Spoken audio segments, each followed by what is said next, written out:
그냥 너무 중요하니까. 그러면 이것부터까지.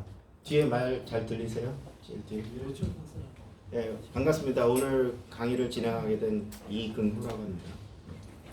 오늘 그 날씨도 갑자기 추워졌는데 또 어제 오신 분들이 또 오늘 어제도 5시간 실습 강의 했었거든요. 어제는 이제 AI 쪽을 했고 오늘은 블록체인 강의를 하는데 오늘 그 내용은 세 개의 파트로 나눠서 진행하겠습니다. 첫 번째는 이제 제가 진행하는 세미나가 되겠고요. 두 번째는 기본 과정에서의 그 하이퍼레저 패브릭을 이용한 그 실습이 있겠고요. 그다음에 세 번째는 이제 옵션으로 그 하셔도 되고 안 해도 좀 고급 과정이라서 실질적으로 이 블록체인을 활용해서 우리가 국제 무역이라든가 아니면 공급망 관리에 실질적으로 적용할 수 있는 실습 과정이 되겠습니다. 그래서 총 5시간에 걸쳐서 할 거고요. 어제도 진행을 했었는데 그 쉬는 시간은 중간에 제가 임의적으로 주지 않습니다. 그냥 알아서 중간중간에 그 실습 중이라든가 이럴 때 자기가 쉬면 될 것 같고요. 그 다음에 뭐 저 1층에 가면은 카페도 있고 하기 때문에 또 뭐 피곤하시면은 중간에 가서 커피도 드시고 오셔도 될 것 같습니다. 그래서 먼저 그 하이퍼레저 패브릭 관련된 블록체인 전반적인 거에 대한 내용과 하이퍼레저 패브릭에 대한 내용에 대한 세미나를 진행하도록 하겠습니다.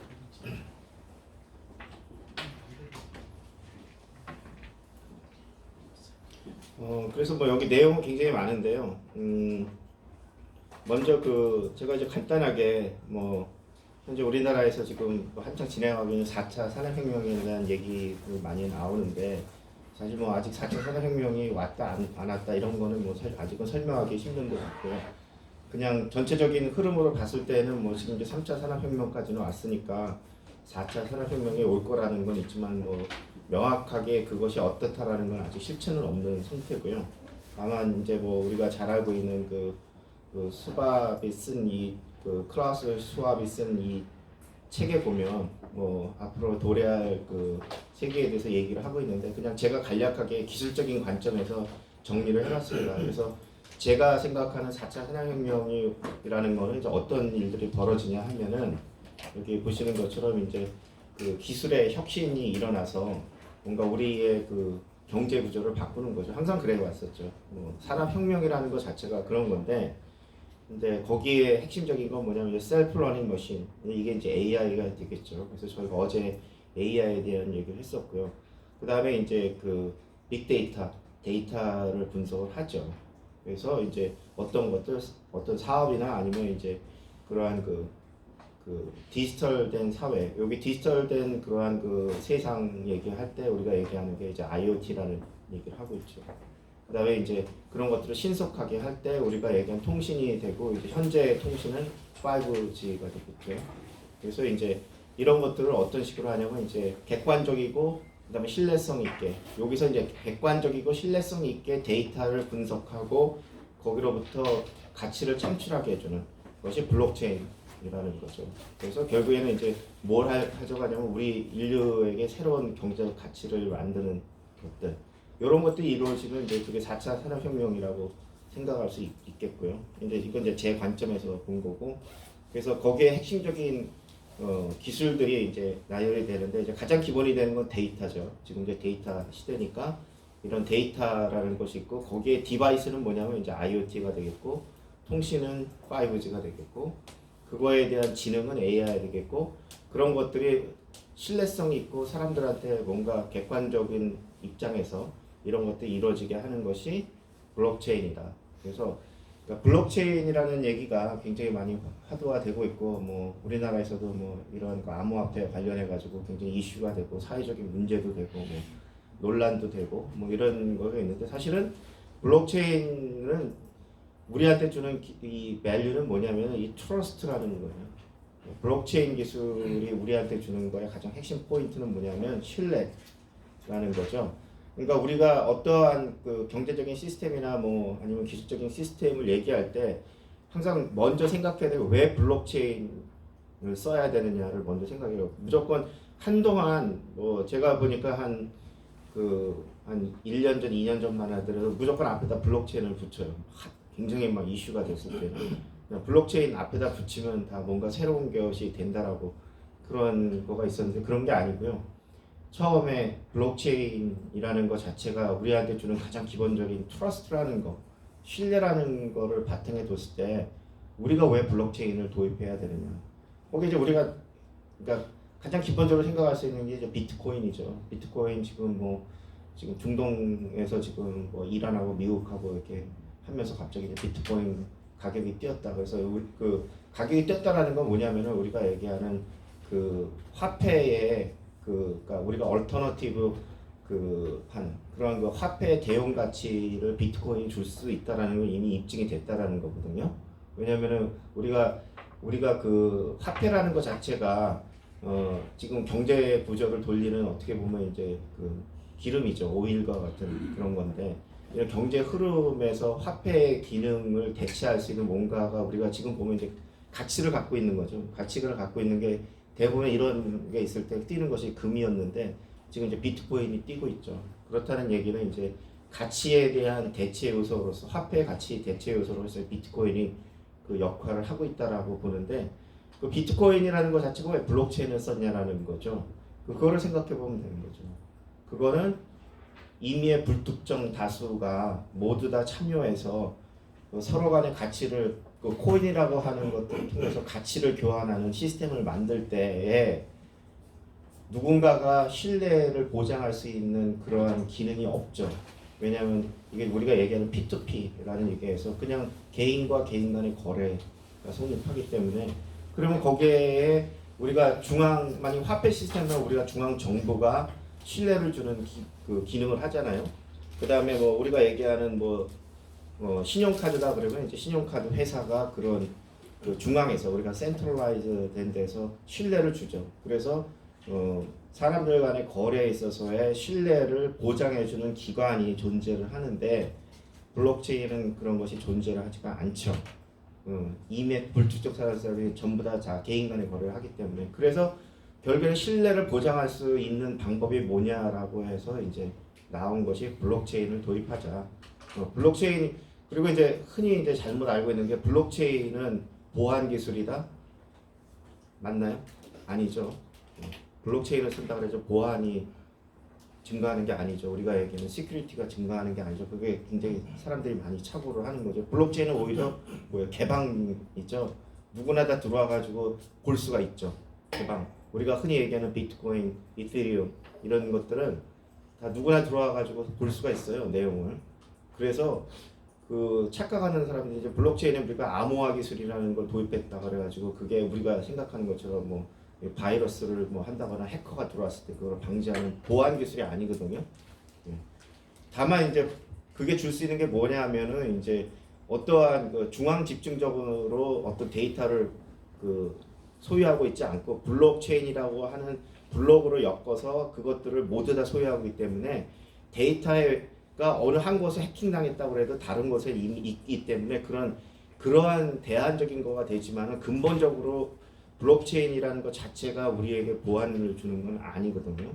블록체인이 우리한테 주는 거는 뭐냐면은 그 블록이라고 하는 거, 블록이라는 거에 우리가 거래한 정보들이 들어가 있는데 이 거래 정보들을 전부 다 암호화하고 여기서 암호화하는 거는 이 해커가 들어오는 거를 방지하는 게 아니고 이 거래 시스템에 있는 사람들 사이에서 이것에 들어와서 자기가 인위적으로 조작을 못하게 하는 거죠.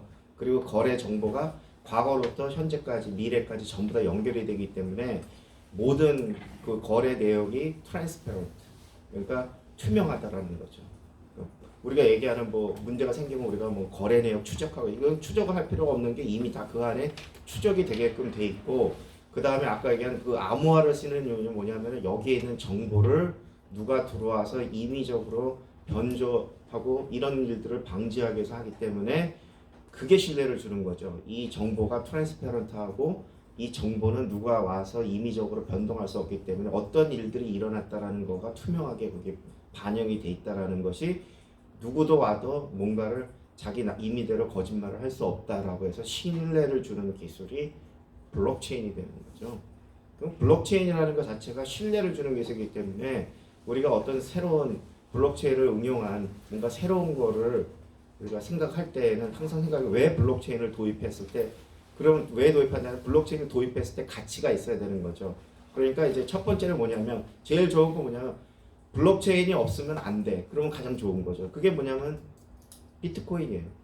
비트코인은 블록체인이 뭐냐면 에센셜 파트예요. 왜? 블록체인이라는 기술이 없으면 신뢰를 줄 수 없기 때문에 그렇지만 또 그렇다 해서 그럼 반드시 블록체인만 있어야만 되는 것만 응용이 가능하느냐? 그게 아니고 기존에 있었던 응용이나 서비스나 이런 비즈니스 모델도 블록체인이라는 요소, 트러스트를 줄 수 있는 요소를 갖고 왔을 때 이게 밸류를 더 증가시키거나 어저께 얘기했었던 밸류를 증가시키는 분을 대체하거나 새로운 형태를 만들어주거나 뭐 여러 가지 다른 형태의 가치를 제공할 수 있는 것이 블록체인이 줄 수 있다 그러면 그게 바로 블록체인을 도입했을 때 가치를 주는 시스템이고 우리가 거기에서 비즈니스 모델 만들고 그런 식으로 해야 된다라는 거죠. 그게 그 기본이 안 돼 있으니까 이제 이 한국 같은 경우에 이제 이게 마치 뭐 블록체인은 뭐 크립토커런시 암호화폐가 다인 것 같고 그 다음에 뭔가 이 사회적으로 이슈가 되고 하니까 이제 블록체인 기술에 대한 여러 가지 오해들도 생기고 하지만 근본적으로 블록체인이라는 거는 그런 거고 왜 거기에 앞으로 블록체인은 갈 수밖에 없느냐? 왜? 앞으로는 계속해서 우리가 디지털 사회가 되게 디지털 사회는 데이터를 우리가 떼놓고 생각할 수가 없는 사회이기 때문에 이 데이터라는 것 자체를 기본적으로 우리가 갖고 가야 되는 건 뭐냐면 데이터에 대한 트러스트예요. 그죠? 신뢰 있는 데이터만이 우리한테 제대로 된 가치를 줄 수 있거든요. 그러니까 우리가 AI도 그 우리가 기술적인 측면한 게 아니고 우리가 그 IEEE나 이런 데 보면 에스닉한 거 우리가 저는 이제 또 변호사이기도 한데 이 미국의 변호사 협회는 블록 AI에 대한 에스닉 파트가 있어요. 그래서 과연 인공지능이 그러니까 그냥 우리한테 어떠한 그 지능적인 기술적인 면만 주는 게 아니고 이것이 우리의 이 도덕적인 가치에도 맞게끔 개발이 돼야 된다라는 거예요. 왜냐하면 인텔리전트이기 때문에. 그래서 그러한 면으로 봤을 때 과연 AI가 가장 이제 AI가 쓸 수 있는 거 우리 AI의 세계 요소 뭐 어저께 얘기했으면 알고리즘하고 데이터하고 비즈니스 모델인데 이 데이터라는 거에 신뢰가 없이는 에스니컬한 얘기를 할 수가 없거든요. 그래서 결국에는 블록체인이라는 거는 이 데이터하고 뛸 수가 없는 거기 때문에 앞으로 간다라는 거죠. 근데 어떻게 가느냐 이걸 알아야죠. 그럼 우리는 뭐를 해야 되느냐 그게 이제 전략인 거죠. 그래서 뭐 이거는 이제 하나의 사례로 제가 어저께 AI는 이제 MIT 슬런스쿨에서 한 그 분석에 대해서 AI로 갖고 가치를 창출하기 위해서는 우리가 해야 될 일은 뭐냐면 기존에 있던 것들에서 우리가 뭐 그거를 시스템을 빠르게 한다거나 효율적으로 한다거나 자동화라 이렇게 단순히 하는 게 아니고 새로운 가치를 만드는 일들을 해야 된다. 그러기 위해서는 어떤 일들을 해야 된다. 뭐 이런 일들을 제가 어저께 얘기를 했었는데 오늘 이제 블록체인은 뭘 해야 되느냐? 그거 우리가 잘 생각하고 해야 돼요. 이게 이제 제가 이제 안타까운 게 뭐냐면 이런 것들에 대한 근간들을 잘 잡고 나가줘야 이게 이 생태계 우리가 에코시스템이라는 게 잘 생성이 돼서 여기서 경제적인 가치가 만들어지는 건데 이런 것들이 아주 초기 단계 블록체인 이런 것들을 형성하지 못하고 가고 있다는 생각이 들어서 지금이라도 제대로 잡고 가야 된다라는 거고요. 저는 이런 거에 근거해서 저는 이제 기술 인큐베이터거든요. 그래서 제가 하는 일은 이제 보스턴에서 새로운 이런 신기술들의 기술을 인큐베이팅하는 역할을 해서 기술을 잘 활용할 때 여러 가지 요소 기술들을 만듭니다. 제가 어저께는 이제 AI 기술 중에 저희가 만든 기술을 소개를 했었고 오늘은 이제 블록체인 기술을 소개하거든요. 저희가 실제 개발한 기술이고 그거 갖고 뭐 하냐면은 저희가 거기다가 이제 제가 또 특허 변호사의 특허도 만듭니다. 그래서 지식재산도 확보하고 그래서 그걸 갖고 뭐 하냐면 사업화를 시키는 거를 하는데 이제 제가 주로 이런 것들을 하는 이유는 뭐냐면 이제 저희 사업화할 때 같이 파트너로 하실 분들을 어제도 한 번 만났어요.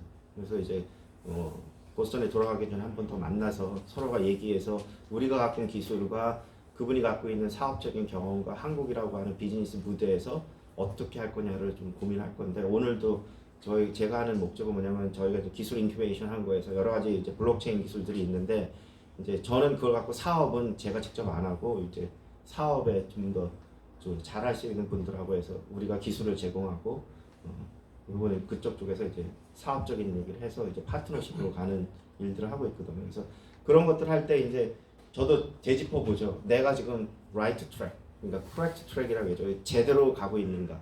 그 점검을 해야 돼요.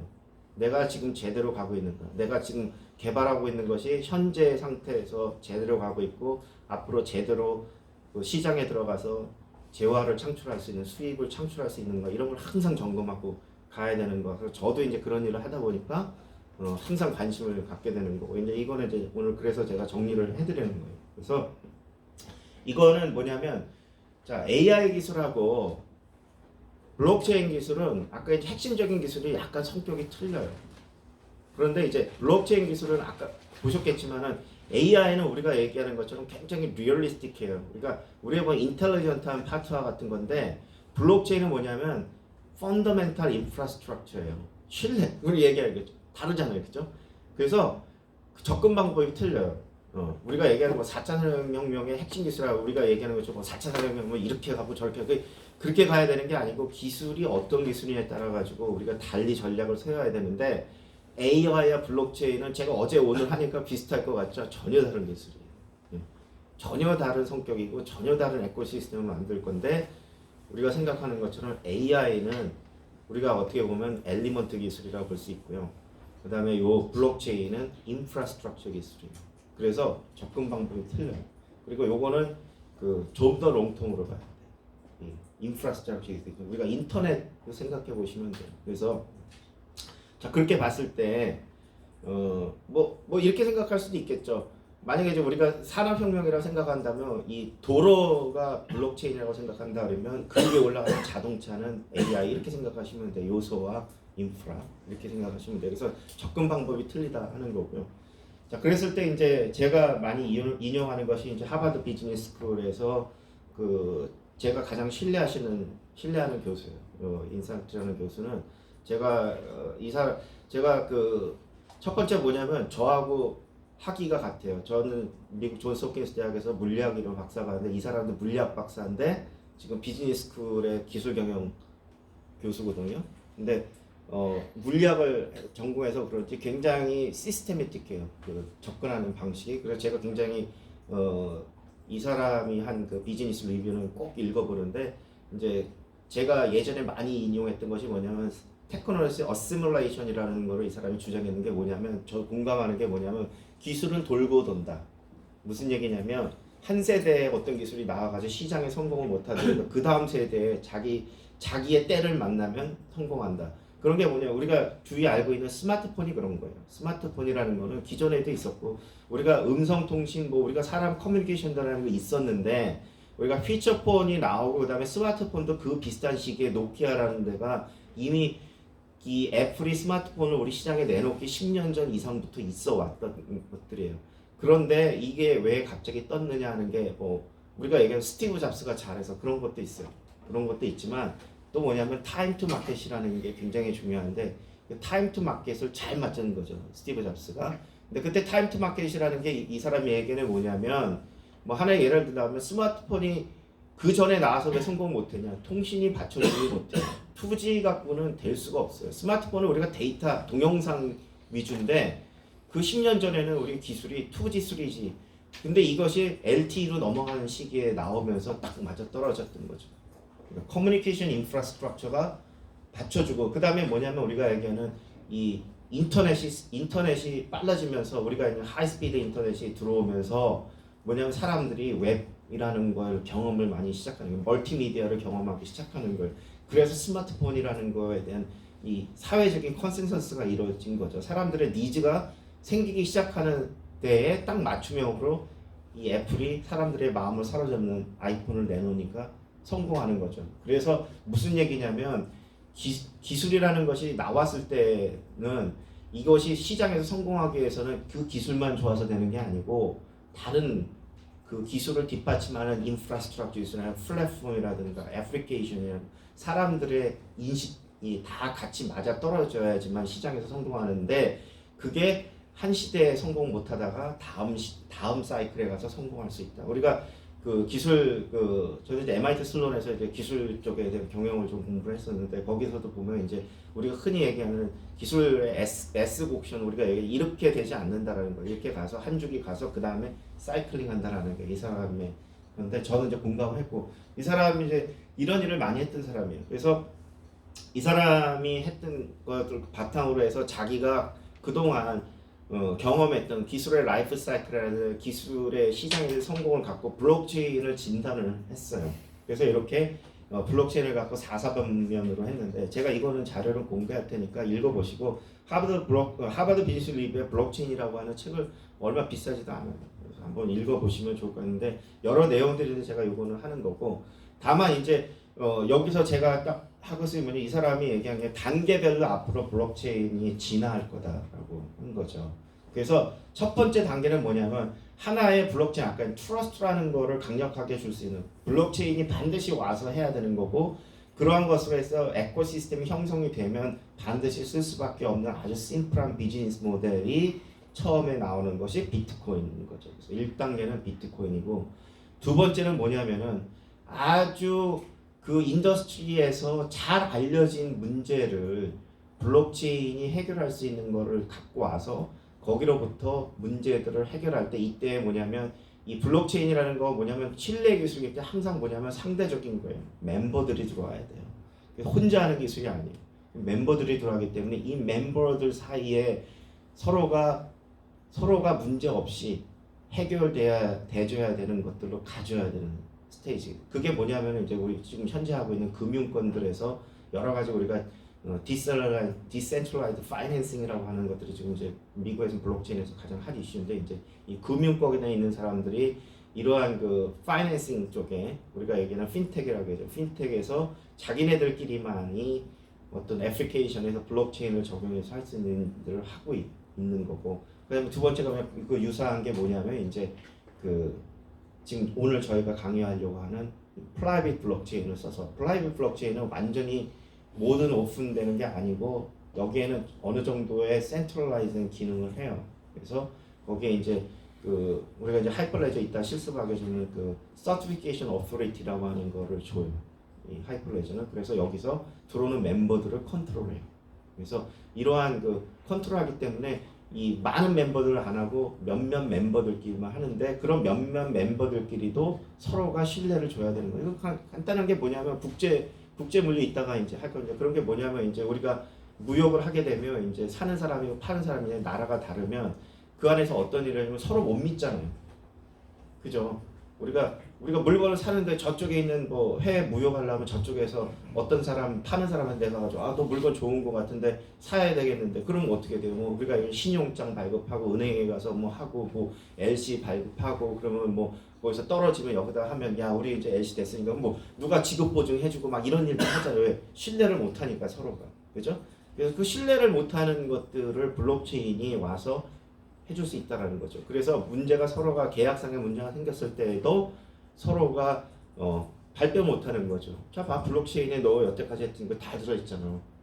그러니까 우리끼리라도 제대로 신뢰적으로 해보자. 그래서 퓨 멤버들끼리 블록체인을 활용해서 하는 거예요. 그래서 블록체인은 막 굉장히 많은 멤버들이 들어오는 게 아니고 뭐 제가 볼 때는 3개, 4개, 5개 정도 맥시멈 해봐. 이런 정도 멤버. 우리 서플라이 체인 하면 어떻게 해야 돼요? 생산자, 그렇죠? 중간 있고 로지스틱스 해주는 사람, 공급자 있고 그 다음에 이제 소비자 뭐 3개, 4개, 5개 정도 단계 이런 단계에서 뭐 어떤 게 필요한 거예요. 소비자는 뭐 우리가 뭐 어떤 산지에서 물건을 배송을 시켰는데 이게 제대로 돼서 준 건지 뭐 유효기간은 지난 건지 아니면 중간에 뭔가 문제가 생긴 건지 우리가 뭐 만약에 제주도에서 옥돔을 시켰는데 그러면 제대로 돼가지고 우리가 중간에 관리가 됐는지 이런 서플라이 체인 상에서의 것들을 어떻게 우리가 알 수 있냐라는 거죠. 물론 그런 것도 지금의 솔루션은 뭐냐면 그 서플라이 체인 매니지먼트 하는 모니터링 하는 시스템이 있는데 여기다가 더 하나 주는 게 뭐냐면 블록체인은 그 과정들에 대한 레코드를 블록체인이면 누구도 와서 부인할 수 없으니까 더 신뢰를 주게 되죠. 나중에 가가지고 누가 잡아떼는 거야. 난 제대로 했는데 얘가 잘못했어. 난 제대로 했는데 얘가 잘못했어. 그런 거 했을 때 거기는 누구나도 제3자 입장에서 봤을 때 부인을 못하는 레코드가 남게 되죠. 블록체인. 그러니까 더 신뢰를 주게 되는 거죠. 그래서 이런 일들은 당장 지금도 필요한 내용이고 할 수 있고 이런 걸 하기 위해서 굉장히 많은 이해관계를 풀어야 될 필요가 없는 거죠. 그게 이제 현재 스테이터스인 거죠.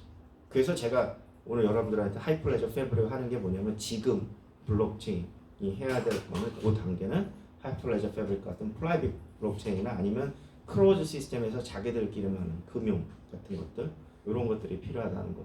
3단계 뭐냐면 이제 크로스오버 인더스트리 해가지고 이제 그 좀 더 플레이어들이 많아지는 거죠. 그래서 그 플레이어들이 많아지면 이해관계를 풀어야 돼요. 그게 뭐죠? 그게 굉장히 유명한데 페이스북. 페이스북이 뭐 하려고 했죠? 리브라 들어보셨어요? 그게 뭐냐면 이제 국제 간의 화폐를 이렇게 해가지고 스테이블 코인을 만들어서 화폐의 기능을 하게 하는데 이 국제 간의 근데 굉장히 의미는 좋아요. 왜냐하면 뱅킹 시스템이 굉장히 그러니까 뭐랄까 하이 코스트 시스템이거든요. 그래서 뭐 우리는 굉장히 이 선진국에 사니까 모르지만 아직도 전 세계적으로는 은행 어카운트를 못 갖고 있는 사람이 갖고 있는 사람보다 더 많대요. 그런 것들을 이제 전세적인 에코노미 시스템에 봤을 때는 그런 것들을 했을 때 블록체인이 해결해 줄 수 있는 거가 있는데 이제 문제는 뭐냐면 뭐가 부딪혔죠 여기서? 이해관계. 그렇죠. 기술이 아니고 이해관계. 그러니까 자기네들 크로즈 시스템 아까 서플라이 체인 매니지먼트는 자기들끼리 있잖아요. 자기들끼리 몇몇 멤버들. 근데 이제 이게 그걸 넘어가면 이해관계자들 풀어야 되는 문제들. 그러니까 블록체인이 그런 것들을 풀어 나가는 과정들이 앞으로 이제 산업에 전개될 건데 이제 리브라 너무 먼저 나왔죠. 그죠?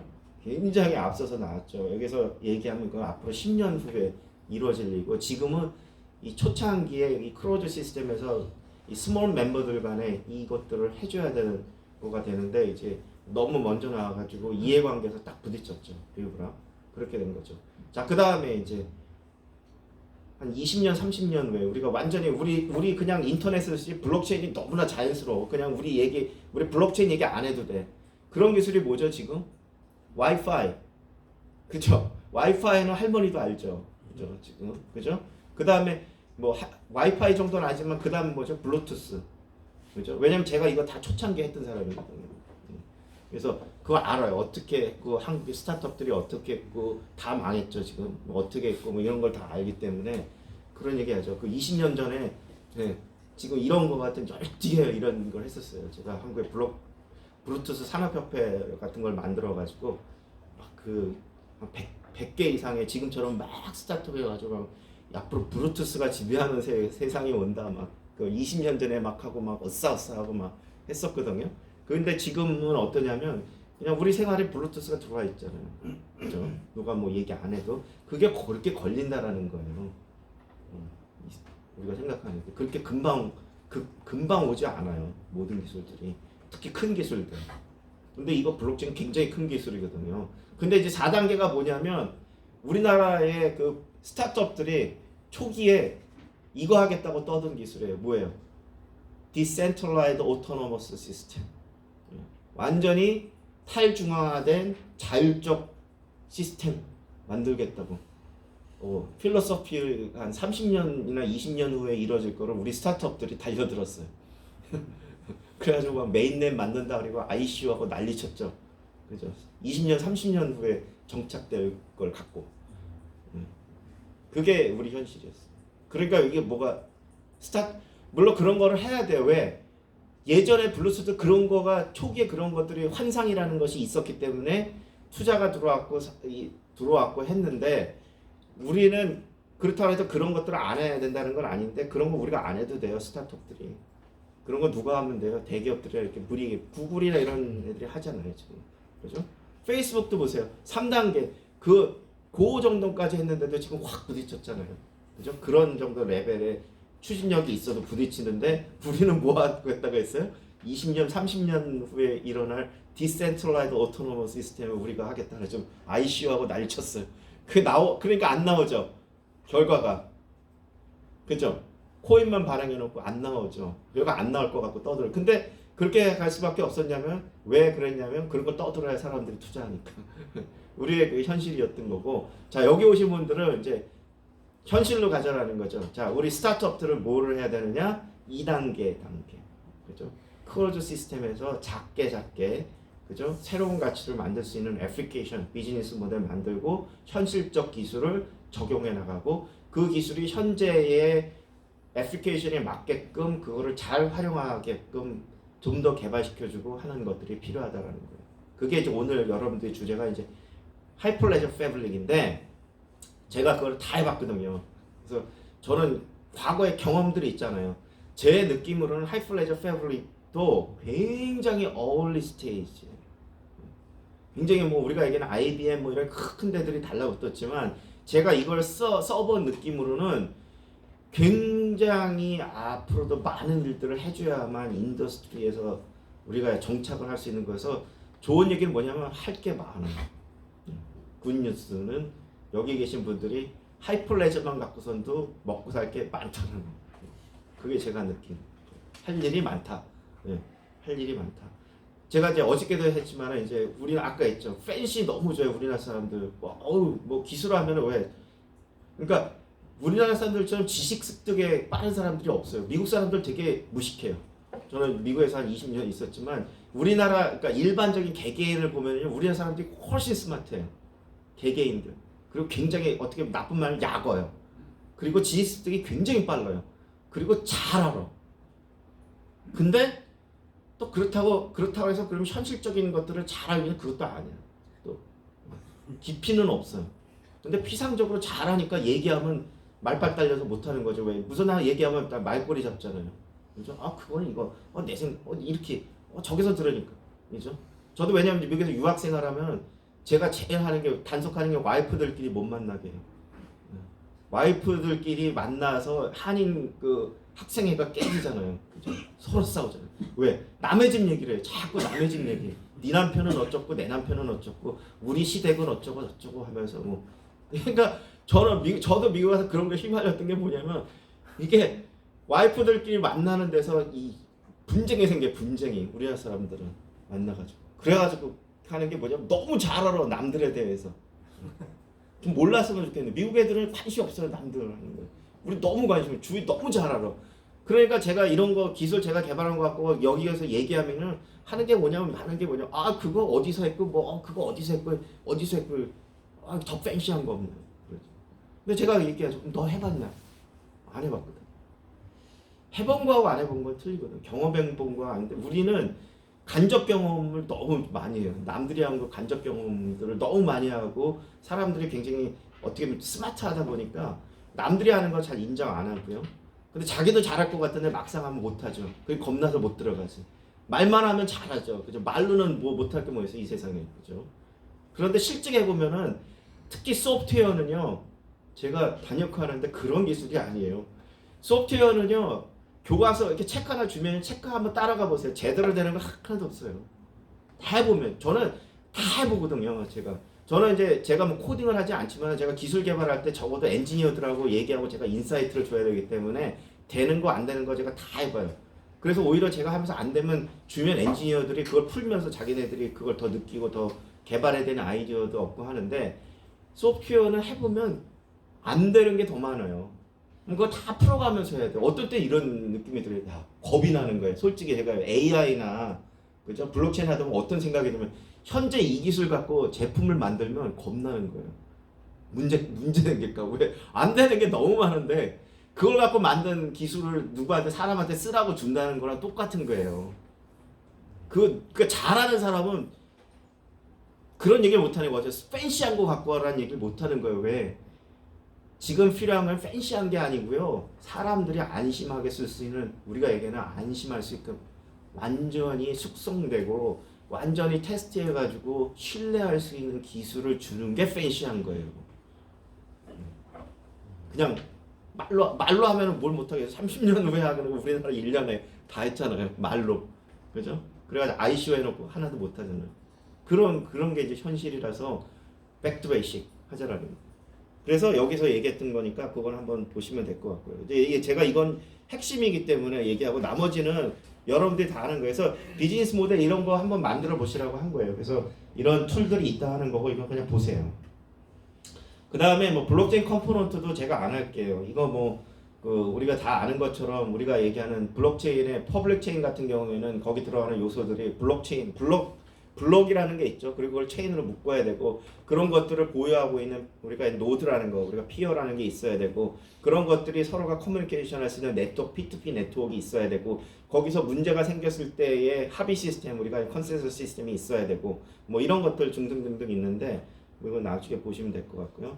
그 다음에 이제 1세대 우리가 그냥 비트코인, 그 다음에 2세대에서 이더리움인데 그 차이는 뭐냐면 이더리움은 플랫폼 개념으로 해서 비트코인은 누가 와가지고 뭔가를 거기서 자기 거를 그 위에다 얹어가지고 뭔가 새롭게 할 수 있는 그 기능을 할 수 있는 게 굉장히 제한적인데 이더리움은 그걸 할 수 있는 거가 된다라는 거죠. 근데 여기에 문제는 뭐냐면 이제 이 에터와 게스가 있는데 저는 이렇게 비용이 들어가는 거 굉장히 싫어하거든요. 그래서 이걸 뭐 하려고 하면 자기가 이더리움을 사야 돼요, 뭔가. 그래서 물론 이제 여기 테스트넷이라는 거가 있어가지고 가짜 이더리움 코인을 갖고 할 수가 있어요. 그런데 이제 가스나 이런 것이 없으면 실적인 테스트를 못 해보니까 사야 되는 문제가 있죠. 그래서 저희도 그 테스트할 적에 제가 나중에 이제 원래 개발한 걸 보여드릴 텐데 그거 할 때 비트코인도 사서 하고 뭐 다 사서 했는데 그 하이퍼레저 패블릭은 코인이 없기 때문에 안 사도 되죠. 그래서 컴퓨터만 있으면 되니까 저는 이제 그게 좋아서 하이퍼레저를 하는 거고. 그다음에 이제 블록체인의 프론트 라인에서 지금 이제 퍼블릭 체인 쪽에서 가장 많이 하는 건 뭐냐면 스피드인데 스피드는 퍼블릭 체인이 갖고 있는 그 근본적인 문제 때문에 굉장히 올 수가 없어요. 그래서 제가 이따가 이제 하이퍼레저 패블릭으로 토큰을 만들어서 우리가 얘기한 3000 TPS 정도면은 웬만한 거래를 할 수가 있거든요.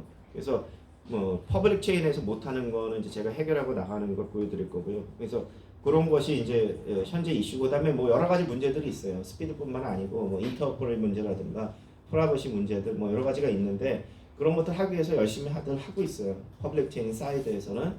근데 이제 비즈니스적으로 우리가 만약에 이런 것들을 했을 때 뭔가 새로운 거를 만들어내니까 비즈니스적으로 만들어내기에는 아직 기술이 성숙하지 않았다라는 거죠. 기껏 해봐야 크립토커런시 월렛, 뭐 ERC2N에서 월렛 만들고 코인 만들고 IC하고 이런 정도밖에 없어요. 그래서 여기서는 아직까지는 우리가 비즈니스 밸류를 만드는 거는 아직 그렇게 뚜렷한 게 없다라는 거예요. 하이퍼레저 패브릭은 제가 아까 설명드린 대로 이제 그 프라이빗이기 때문에 프라이빗이라는 게 뭐냐면 멤버가 아무나 들어오는 게 아니고 멤버십을 제한하죠. 그래서 여기서 이제 항상 관계되는 게 뭐냐면 멤버십을 어떻게 제한하냐. 그게 이제 아까 서티피케이션 오토리티라는 거 해서 서티를 줘요.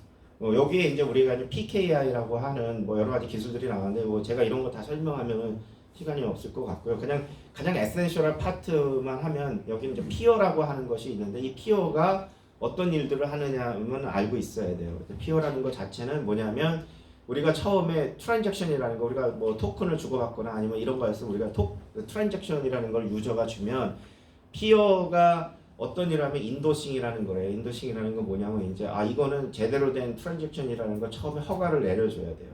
이제 그 처음에 받는 걸 우리가 오더러라고 하는 게 있는데 오더러는 뭐냐면 어떻게 보면 이제 우리가 그 서번트라고 얘기해요. 하인 어떤 일을 서빙하는 거예요. 그래서 유저가 어떤 일을 하라고 트랜잭션을 주면 오더러가 그걸 받아서 일 처리를 해주는 거예요. 그래서 오더러가 그걸 첫 번째 하는 일을 PO에다 보내가지고 이게 인도싱 그러니까 처음에 하는 게 뭐냐 커미트먼트 그러니까 처음에 뭐냐면 이제 커미트먼트를 받는 거예요. 그러니까 이 제대로 된 트랜잭션이라는 걸 받고 그걸 받아서 오더러가 다시 뭐냐면은 이거를 순서적으로 들어온 트랜잭션을 갖고 이제 다시 PO에 넣는데 또 PO에서 그 기능은 뭐냐면 이제 합의를 하는 거예요. 자기들끼리 해서 이거는 제대로 된 거라 하면 이제 블록을 생성을 해요.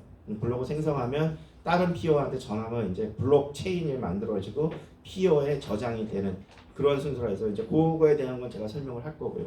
그 다음에 채널이라는 게 뭐냐면 아까도 얘기했지만 이거는 그 멤버들끼리만의 그 자기네들이 간만에 네트워킹을 하고 거기서부터 거래가 이루어지기 때문에 어느 멤버들끼리만 거래할 거냐에 대한 자기들끼리의 네트워킹하는 방법이 채널이라고 하는 거고 여기에는 이제 우리가 얘기한 것처럼 이제 그러니까 자동적으로 어떤 거래들이 이루어지게 만들어지는 스마트 컨트랙트라는 게 들어오는데 이게 이제 체인 코드고요. 그 다음에 이런 것들을 했을 때 멤버들을 갖다가 컨트롤하는 것을 멤버십 서비스 그러니까 MSP라고 하는 거죠. 멤버 서비스 프로바이더가 있고 이 멤버 서비스 프로바이더가 하는 주요한 기능이 뭐냐면 서티피케이션 오토리티 하고 서로 해서 어떤 멤버가 들어왔을 때 얘가 자격이 있는 애냐 없느냐를 하는 서티피케이션 CA라고 하는 거를 주게 돼요. 이게 이제 하는 거고 그래서 이제 하이퍼레저는 여러 가지 이제 그 중에서 저희가 하려는 하이퍼레저 패브릭이라는 걸 한다. 뭐 이런 정도만 알고 계시면 될 것 같아요.